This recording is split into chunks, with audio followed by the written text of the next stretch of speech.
Hello, my name is Madison, and today I'll be presenting the results from the scientific article, Meditation and Vacation Effects Have an Impact on Disease-Associated Molecular Phenotypes. The bioinformatics method used in the study was Bayesian networks, and the audience of this presentation is my BIM143 peers.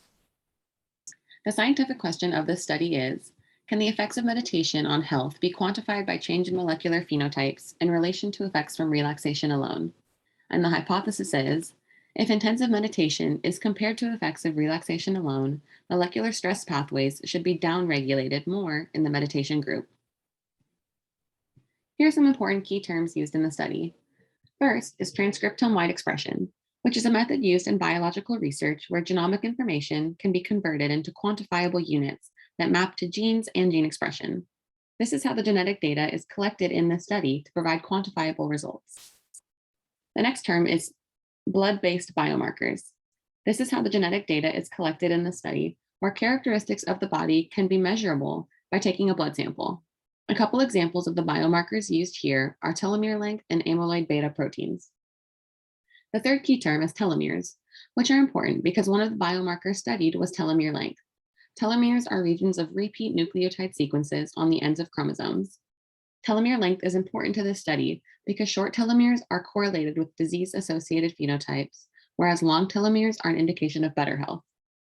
Next is gene expression, which is the process by which gene sequences are transcribed into gene products, such as proteins or RNA, which in turn produce a certain phenotype. This is ultimately what the study is measuring, a change in gene expression from before to after meditation.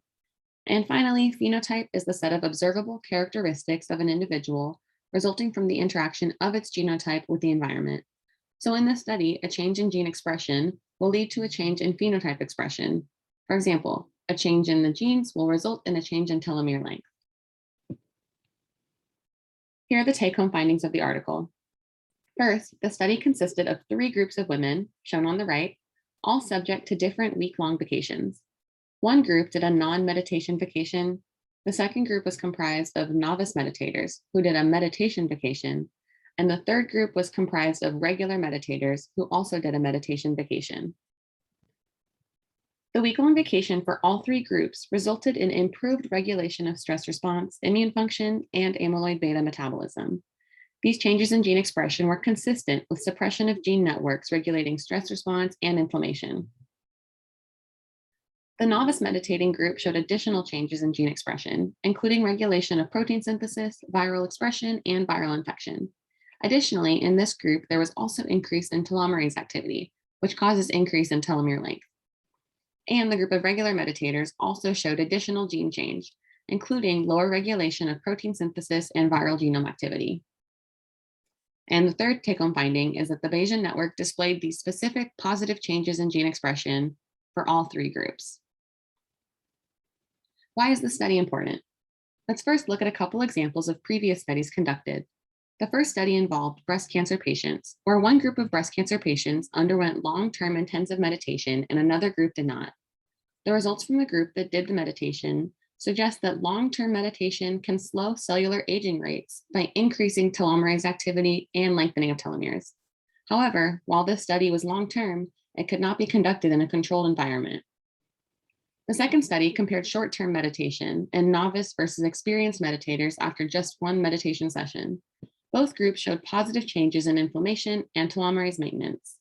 However, while the study could be conducted in a controlled environment, it was a short-term study.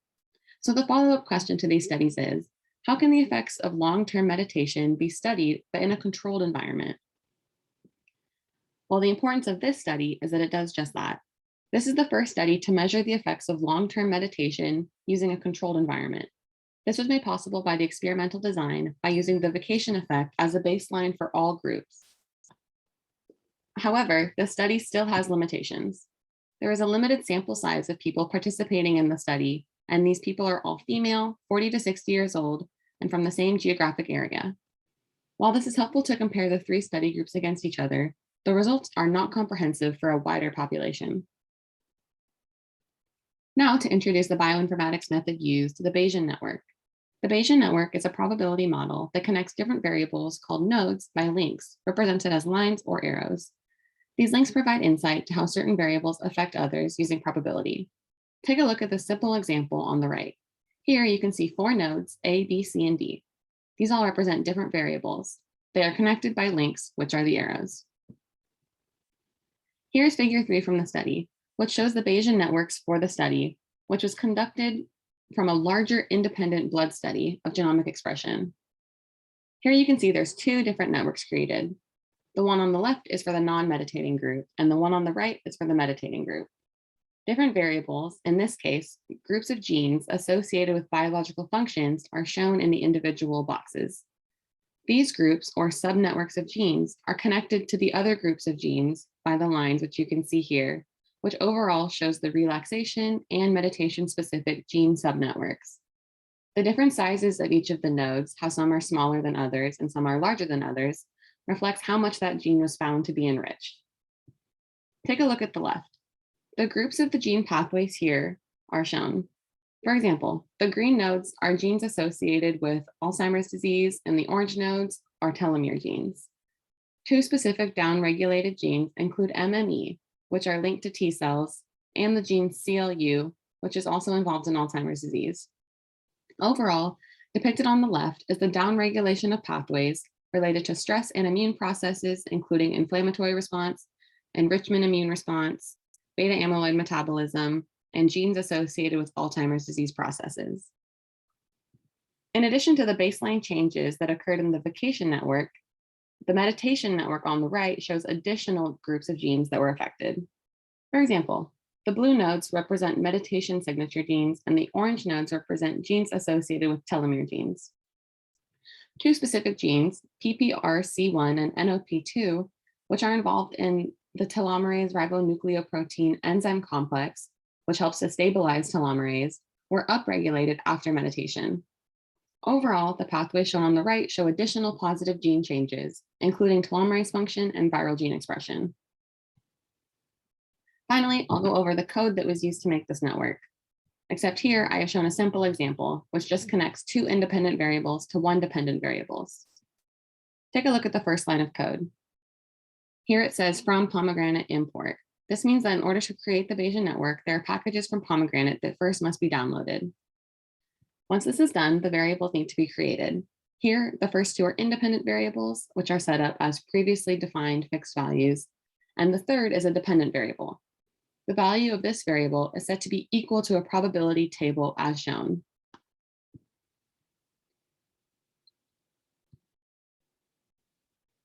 Now we have 3 new variables created, S1, S2, and S3, and all 3 of these variables are setting up each of the nodes or boxes that will be displayed. Here they're being labeled as independent or dependent variables that we just previously created. This section gives the Bayesian network a title, adds the nodes, and creates links between the nodes. And the final step of the code uses the print function to get the output. Here's the output from the code. The 3 values produced represent the probabilities of 3 possible outcomes of the dependent variable. Some questions from this. Number 1, could the links in the Bayesian network be made more clear by using arrows instead of lines to show order of effect? And 2, how does the code change when there are multiple independent variables affecting multiple dependent variables? And finally, here are my sources. Thank you for listening, and I'm looking forward to your feedback.